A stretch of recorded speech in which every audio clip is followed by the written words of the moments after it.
last year mzima tumekuwa tukipiga mdomo on a youth friendly budget for the SYA members, and majority of whatever we pleaded for the executive and the assembly to do hawajafanya. Like how are you feeling? Are you feeling represented as a person, as a youth leader, as a player? Walikuwa wanalaumu vitu tofauti 2020 corona 2020 ile vita yetu, so tulijaribu kuelewa, but 2023 last year walituambia wataweka, hawakuweka. So hata ni tunawashukuru. Si ya ball peke yake, si ya football peke yake, kuna means mingi unaweza engage youth. So tukishikana tuko na platform kubwa ya kuendeleza hili. Alafu another challenges, kumekuwa na tulikuwa na committee ya assembly. Kuna lot of blame games. The assembly wanalaumu the departments, wanalaumu executive. Wanasema sisi hatuna makosa, but lakini wenye wanakaa kudiscuss hizo maneno ni wao. So there are many ways to assist the vijana. Ukiangalia most of the budget inaongelea kuhusu wazee, dispensary jara, dispensary natocha, sijui haramidasa. Like you won't see any aspect of vijana to address issues of drug and substance abuse, talent search. During the budget making process last year, tulikuwa tunapush sana hayo maneno. My worries are if we don't do it in a better way, it will come and fall into normalcy. League imepotea na hata isaulika kwa sababu wengi hata labda wameshaanza kujipa. A loophole ambayo hiyo pesa ya league itakuwa inakulika sasa ina very nice way. About the agenda zenye tulikuwa tunapush kama zile ya lab, computer lab, tulikuwa na a youth friendly space, youth friendly zone, something like that. Tulikuwa na ile drug and substance abuse rescue center za vitu. Tulikuwa na several points tulikuwa tunapush through all for the youth. At one point tulikuwa hata na Amos kama vile MCS. We promised some of the computers. I don't know if they were provided. Kama ni wapi, hiyo hizo free computer lab, Wi-Fi zone ya youth ni wapi. And then about your youth league, we were almost promised, I think it will be there. Tulikuwa tulikuwa sure itakuwa almost. Now, the silver bullet we have, we should now make sure it is there, because at least for what youth in Marsabit County and Saku youth feel, kuna kitu wale push na ikakubalika, let us make it this one first, so that tukimake through moja tutakuwa tukijua zingine mingi pia inawezekana. So tufanye tutumie kama example hii moja ya youth league. By all means, through advocacy, through dialogue, physically also, hata kama itabidi tutembee mpaka hapo tuwaambie lazima ikue. For once, let us make sure hiyo moja ikiko through, tutajua so many other things will go through. Sisi footballers pekee ndio watu wanaangalia league. Sijaipata msanii akisema league zinaenda wapi, kitu kama hizo. Mimi personally naweza sema ni kudhaifu sana. Tuni machache historia ni kusikia venye Steve kulikuwa uliongea, nilifurahia sana. Uko train hata uko na changamoto, najua wengine pia mko na changamoto. Tena uwanja wenyewe si mzuri. Sisi tunatumia uwanja St. Paul. Hiyo uwanja pia tunanyima. Kuna uwanja wetu hapa Hekima. Hiyo uwanja ni mbaya. Nisikia county kutoa pesa kitambo. Haijawahi tengenezwa. Even that issue we have to address. Ni vizuri kuzungumza kwa sauti moja. Now that still saku youth assembly, sio vijana pekee, sasa ni sauti ya jamii. So tuchangamke tuzungumzie haya mambo, naomba Mungu tutafaulu. We have vital people from where watatusaidia kupush hizi tutakuwa na sauti nzuri. So I also think this work is necessary. Even it's kind of activity yenye inaweza saidia youth na kukopa kuna mental health pia. Now that we are all supporting these victims, like we have a talk around this. We need not only mental health, drugs, no? So how are we going to do it? That tutaongelea hapa ama ni kitu tunafanya kufikia, or ama ni kitu yenye tutafanya tutaachia mtu mmoja afanye. That goes to all of us. Kama ni every 1 week kwa na session kama hii, manake sisi vijana tumesaulika. Alafu hapo kwa vijana na mchezo hatujai kuwa na league tournament ambayo county government inaifanya. The last time I witnessed hii mambo na league, I think ni wakati ya ukatani. Tangu hiyo siku hatujai kuwa na county government ambayo inapanga league ama mchezo yote. So mimi naona hii mkutano iweze kuendelea na wahusishwa pia waweze kukuja tuweze kuambia hii maneno vizuri kama utatusikia. Na pia sisi vijana pia tuweze kufuatilia.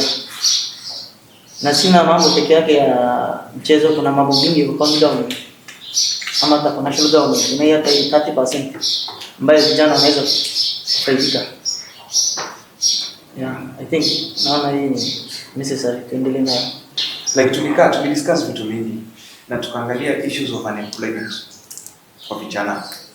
Like tukiangalia 3/4 ya population ya Marsabit ni vijana. Si ndivyo? Hata tukiangalia tu timu yetu, for example, timu kama Samba. Si ndivyo? Ile azuna kwa wote si vijana. How many are employed? Wachache sana. Wenye wako employed ni wengi. Si ndivyo? Na nikiangalia population ya players wengi, like 40% ni students. Like around 40% ni student. 10% ni wase wenye wako employed, wako na kibarua 1 2 hapa 3. Si ndivyo? The bigger percentage of ya population nyingine ni wase wenye hawako job. Ni msee tu wako. Ni msee tu atamka asubuhi, aende acheze pool, aende apige zida, arudi kejani. Equipping of this facility, youth center, tukue na digital hub hapa Marsabit. Hakuna imagine. So tukiwa na for example place yenye wase wanaweza funzwa digital skills, msee apige online rating yake safi, imeequipiwa hapa, msee ana earn pesa, you know, unafunzwa ways of creating website hapa tu Marsabit. So in that way tunaweza pata wase wenye wanaweza earn pesa tu. Msee anakuja hapa, it's free laptop, it's free wifi, unafunzwa, well sponsored with the county government. So tukakuja tukadiscuss na hiyo issues. Wakati last year tukifanya International Youth Week ilifanywa hapa, I think we were driving that decision, that idea. Unfortunately hatukuweza kukutana na governor.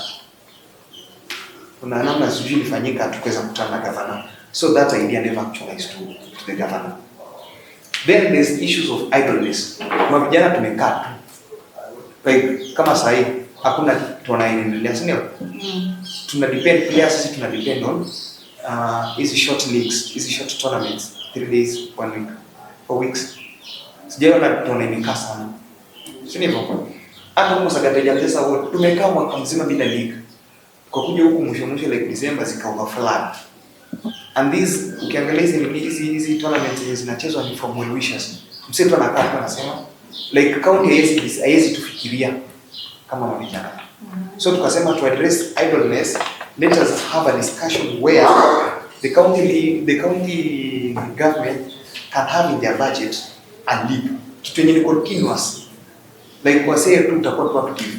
Wale wanachezea Samba wamepiga transfer. Like EPL structure inachezwa from where like the whole county mpaka tuko na local leagues na pia county leagues. Like sasa tunaweza kuwa na ligi yetu hivyo, then tukue na Champions League kafulani yenye inaleta wase chezwe, you know, well sponsored by the county government. By that it will enable, it will nurture talents, wase watakuja, scout watakuja kwa scout wase, si ndivyo? It will attract a lot of sponsors like Safaricom, Airtel, you know, all those sponsors. They will come in and it will be a source of income even for some. Napata? So ndio tukasema let us run with this county league thing because it addresses idleness. Na tukisema county league hatumaanishi maboys peke yake, hadi mademu. Unapata? Ndio maana tumeform wasichana. Hata huko nasikia Sagati tuko na 2. Unapata? So tukifanya hivyo it will increase, it will make our county, our youth so engaged in that if kama utakuwa na room ya kustress, utakuwa zida, una search job, ukipata una game inakukeep busy. Like utakuwa na time ya kudeal na mambo ya drugs ama kushikisha ama ukaa kimbongo unapiga story. Unapata? It will make you engaged. Secondly, it will also reduce matumizi ya drugs and substance abuse. Kupiganga zoezi na madawa ziendani. Hiyo kitu haiendani. So you will choose one. Assembly inatoka recess date 11. Leo ni date 5. Date 11 ndio inatoka recess. But that does not mean hawako hapa. Already departmental committees walikuwa wanafanya na mikutano zao, wanaendelea na shughuli zao hapa na pale. But sittings za assembly inaanza date 11. Mimi ningependa kusema hivi sababu hiyo budget sasa hivi wanavisha kwa executive. Kutoka committee ya budget. Naona hiyo ni mzuri kwa sababu sasa hii kama tumekaa hii meeting hivi panga hii mambo na link. I think hata director is here doubt. Na hata ningependa kama itawezekana waweze kupitia CEO hapa ya Youth and Sports so that ile maneno tunaongelea hapa waweze kukacha na hiyo budget. Probably ile kitu hatujazungumzia na pengine hata leo tutawagusia kwamba department imeweka hizo vitu zote. Nilikuwa na mkutano na council captains officials na baadaye nikapigia Siba kama alivyoelezea kwamba there's so many things that department imeweka. Ni training of coaches, just trainings, training of referees, so many things that touches on mambo na youth. But haikuangi final department zao yao haikuwa final na inaenda treasury. Then huko inafanywa vitu zingine, then hizo ndo zinaenda kwa assembly, then from there inapitishwa. So we need to rethink on how we engage. Karibu Dr. Asante sana. Kwa essence yake ni mambo mashinani sio? We have been having discussion with SYA members, I think, on several questions, and their mandate, what they are supposed to do for the entire county.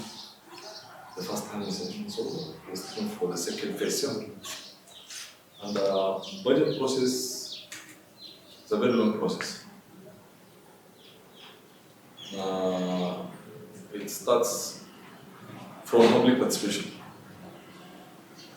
And unfortunately, mostly when we call for public participation, a lot of youths don't turn up to ask for to be considered in the budgeting process. The budget is allocated according into wards, and it's done in barazas.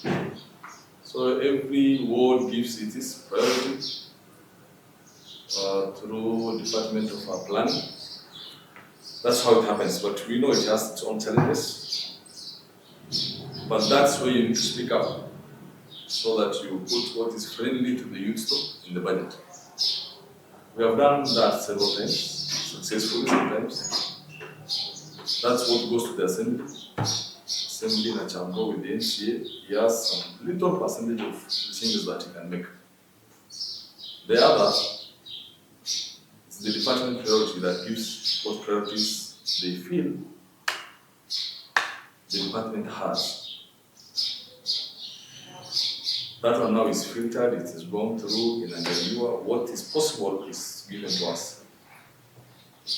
Specifically, I know there is a lot of outcry on football league and all this. System inaendelea kuchange in Kenya. There is a COB, control of budget.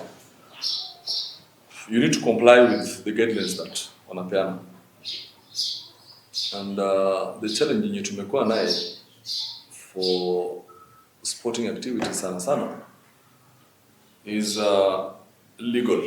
legal perspective, the policies that are supposed to guide sporting activities in our county. And this problem is cut across the entire country. I've had privileges ya kukaa na fellow directors on how they will try to manage these challenges to Kwanai. And the challenges is cross-cutting. Why? Because you know very well, we have done leagues in our county, I think 2 times successfully, at a cost of, good cost, almost 2 million, something like that here and where. Those monies normally we easily access. And we have it, we just write something and assess it, and just every weekend we control the games for Ukraine. But recently, when we check our budgets, the question that comes is, why do you pay a referee 500 shillings? We pay referees 500, right? The linesman. You are asked what policy justify why you are paying a referee 500 shillings, why you are paying a center referee 1,000 shillings, and why you are giving a award of 30,000 to the winning team. So all that we do on our ground, they're insisting we need to document it. Remember? So that you have a policy guideline that guides you. You are paying a referee because your policy states so. You are paying a linesman because your policy states so. You are giving an award of this amount of money because your policy states so. So I realized like 4 counties, Homa Bay, I think Vihiga, Kisumu, those areas football is very active, and recently Nairobi. These 3 or 4 counties have a policy in place called Sport Bill that has been enacted. It's part of their law, it has been publicized. This now guides them to do this. When you have that bill, whatever the money that is allocated for league goes straight to that account. From there is when you start spending. If you see a young boy who has a talent and you want to send him to academy, a committee will sit, just like how scholarship fund is operating now. Scholarship says what on apply, committee fulani inakaa, many people. We will have FKF as a committee in that committee of that bill. We'll have maybe this council of captains. We'll have someone like Mulata maybe representing, Then we can now comfortably sit down and try to draft through this Piawani. No matter what to solve the problem, because it will go a long way. There are a lot of talents that have been wasted before. We don't want to see more young talents being wasted. We want to tap them mapema. So that if we feel this person belongs to an academy, we can send comfortably and write them a check kama shule tu. Aende huko asome na cheze ball. So challenges kama hizi ziko. As for the current budget that's going on, you know very well the supplementary that's coming up. We have talked to our MCS. We have tried to defend what we are presenting. They have allocated us something little last time, and now they have requested for supplementary. That's the entire county to present in consultation. I'm not all knowledge. I've tried to go out to ask for more ideas of interest of youth, because I'm not an island of knowing what's needed. So I've sat with someone like Mulata and some other SYA members here to do priority areas. So whatever has been captured through our public participation interviews, we have tried to capture. You know very well we don't have a stadium, it's not there. We're trying to see possibility of doing repair for Marseille boys lower side, at least to go and out another train. because shule pia always hatuwezi omba. So all these ideas we have captured it now, supplementary, which now will go to county assembly, although it will pass through finance, then it will go to. So we are hoping that it will go through. Yeah, and I'm very glad at least we are talking about what's the allocation of youth. What's our priority? It's a very good conversation that we're having, and I'm really proud that today we are seated here talking about budget process. And today, what is supplementary? How many of you have heard of supplementary before this? Very few, I guess. So let's keep on talking. Let's keep on having conversation towards this for our betterment. Yeah, thank you so much. They are pushing the sports agenda through that sports bill. So I think, for a director,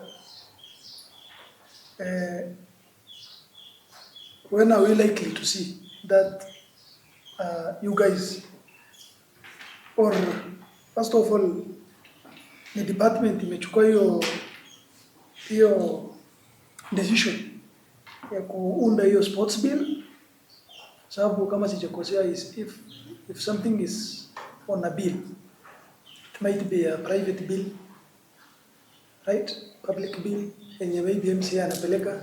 Kuna ile private one that a member of a public can sponsor a bill. The bill, once you start preparing it, is when now you post to the assembly for someone to present it. Then it's adopted.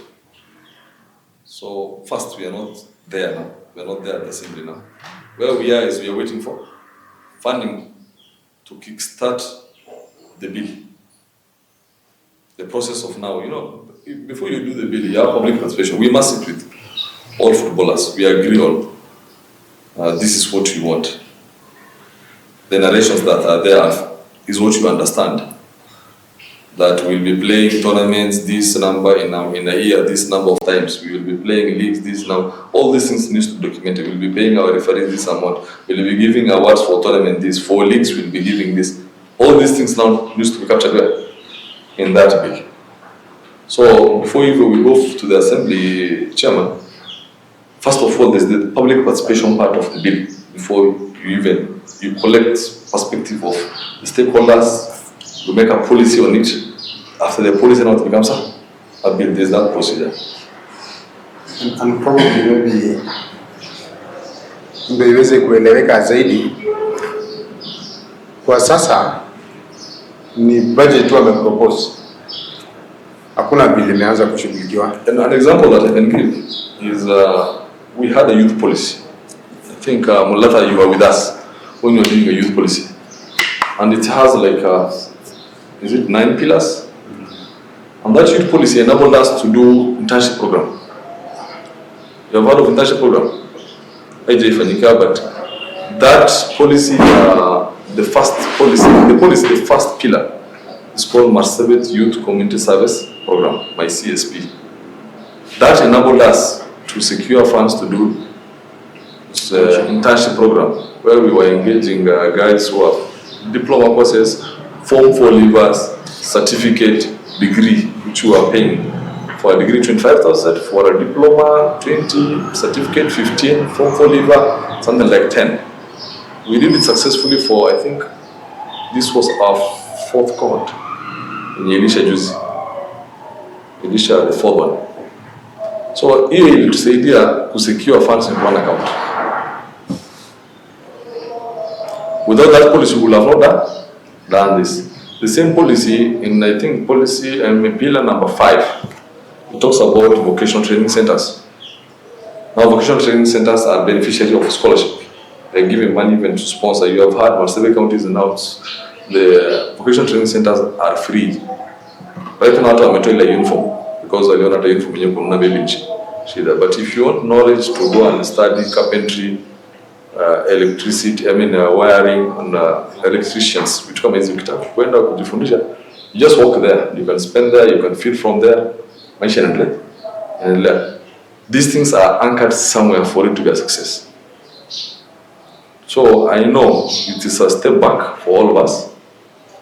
but you must have a vision of long-term sustainability. We'll have to factor reset there. The moment this kind of bill ikuja kwa hiyo parliament na ipitishwe, I think hatutawahi kuwa na any other mazungumzo on such kind of things here. So my question again is department initiating this bill?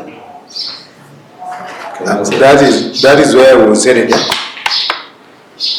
At the moment, by the way, the moment it is enacted, it ceases to be a bill, it becomes an act of county assembly. The bill ni ile itakuwa sheria. The moment ikipitishwa and the governor assent to it, then it becomes an act of county assembly. The national inakwanga act of national assembly. So kwa sasa nothing has been initiated. Like that should be very clear. Ile kitu iko hapo, they have budgeted for it. For this, the process of developing this, coming up with the bill to start, they need to have resources because it involves having a team together, technical working group. They need a lawyer to, like human resource. There is a lot of things that is involved. There is public participation and all these things. Hizi vitu zote zitahitaji nini? Pesa. So department wameweka kwa budget, and this should be very clear. It is subject to your budget kupitishwa kwa assembly. Sijui kama tunaelewana?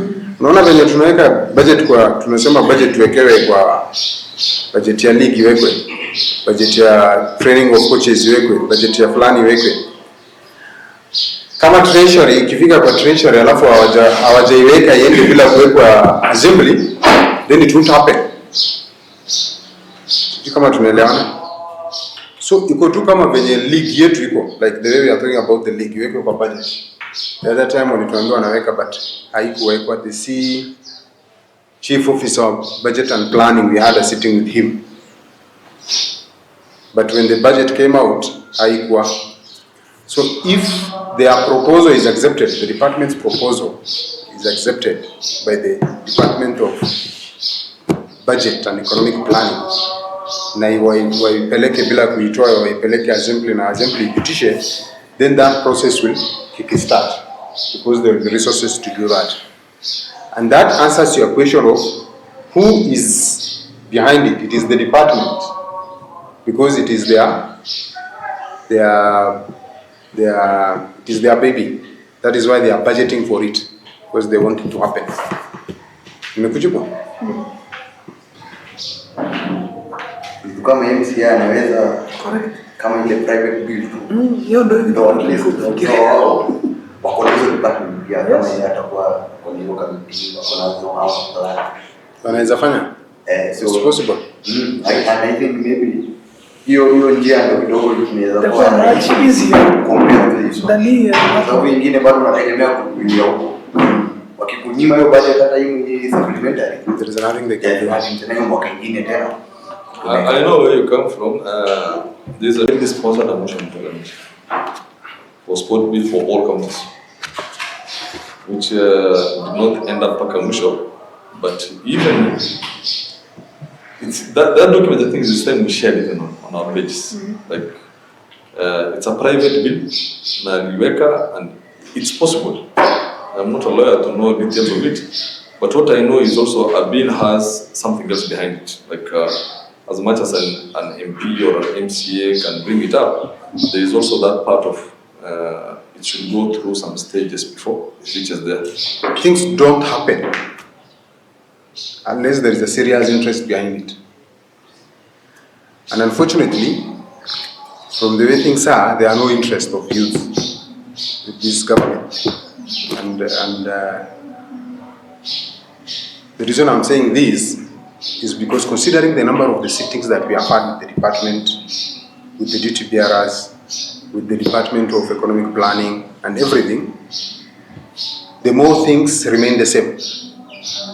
At least, even if out of the many things that the youth kept on proposing, at least hata kama ni a few, 1, 2, would have been considered, then it means someone is trying despite the challenges here and there. You get it? But if you look at the budget that of 2024-2025, ambao sasa iko kufanywa supplementary, and you look at the previous budgets, like there is nothing much that is different. Sijui kama tunaelewana. And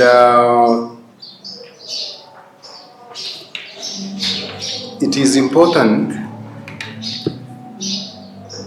that the voice of youth, the youth must make their voice to count.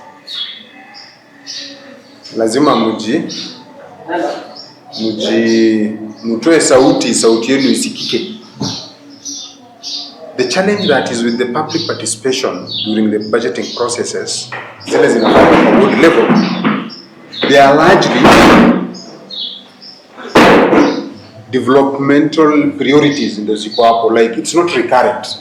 And most of the youth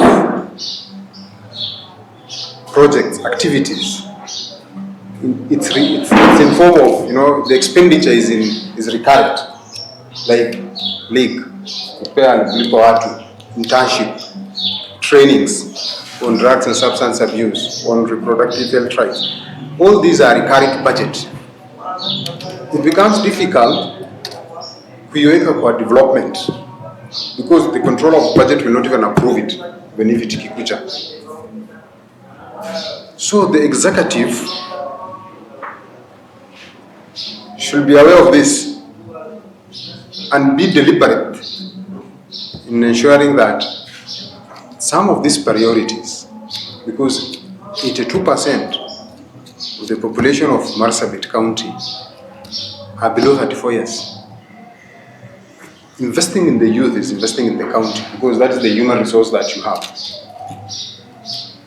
And what are the youth asking for? Out of the approximately 9-point-something billion that is coming, while we appreciate that kuna vocational training, kuna scholarship that targets youth, all of this, but there are those youth who are out of school. What is their cut? Where is it to sort it? We think through this team, there's a team that went to the county assembly. They were recorded on hazard, right? Yes. And the reception was okay.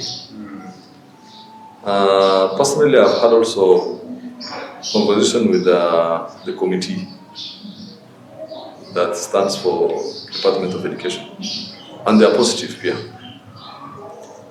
I think you have also met the other duty bearers that are concerned. And this thing is not yet out. So, haijafika mahali whatever you are proposing imekataliwa, sio? Imefika? Haijakataliwa.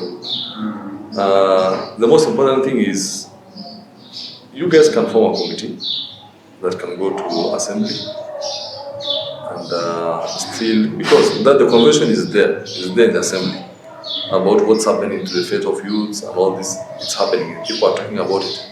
So it's just to re-emphasize the need for the budgetary allocation for the items that are submitted and to emphasize more